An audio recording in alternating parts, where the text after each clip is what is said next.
Porté par le succès des précédentes éditions, le Repère Café a eu lieu samedi 23 mars. Réparation d'appareils ménagers, d'électronique, de vélos ou même conseils de couture, tout était réuni pour passer un moment convivial autour d'un café ou d'une pâtisserie. Des livrets romans étaient même en libre service pour ceux qui souhaitaient repartir avec. Le Repère Café, c'est organisé déjà par la mairie. Ce n'est pas une association. Donc le but, c'est de récupérer des objets électroménagers, petites menuiseries, bicyclettes, faire des réparations si possible. Le but, c'est de lutter contre l'obsolescence programmée des objets, des appareils ménagers. Nous sommes à la 3e édition du Repère Café. Donc les 2 premières ont été un succès. Et là, nous démarrons depuis 10 minutes. Donc ça se bouscule au portillon. Ça se bouscule, exactement. Il y a couture, tricot, réparation bicyclette, électroménager. Il y a 2 postes de réparation d'électroménager et puis un poste informatique.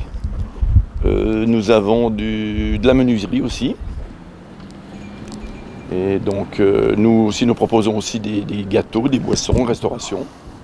Petite restauration, disons, pendant que les gens attendent, ça leur permet de passer un peu le temps. Ce n'est pas simplement de faire des petites réparations, c'est aussi le but d'une convivialité surtout. Ouais, les gens redemandent en plus, hein. Voilà. C'est vrai qu'à chaque fois, ils demandent quand sera le prochain Repère Café. Avec 6 ateliers, le Repère Café attire de plus en plus de visiteurs. Grâce aux bénévoles réparateurs, plusieurs objets ont pu être réparés lors de cette édition, la palme de la plus grosse affluence revenant aux petits électroménagers. Un service qui s'inscrit dans la lutte contre l'obsolescence programmée et qui est à la fois économique et écologique. À vos agendas puisque le prochain Repère Café aura lieu le 28 septembre.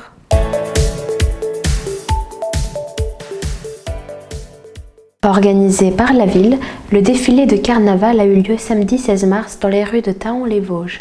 Chaque année, un concours du plus beau déguisement est organisé et sert de support à l'affiche de l'année suivante.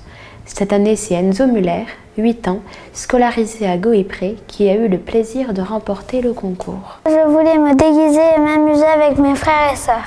J'y ai déjà participé l'année dernière. Je suis déguisée en clown. J'ai remporté des friandises.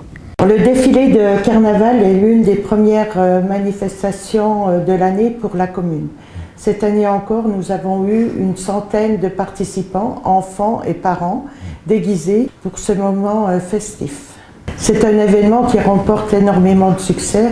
Les enfants aiment défiler dans les rues de Thaon avec leurs ballons au poignet et à se lancer des confettis. Pour le concours du plus beau déguisement, plusieurs élus tout au long du parcours essayent de repérer un beau déguisement.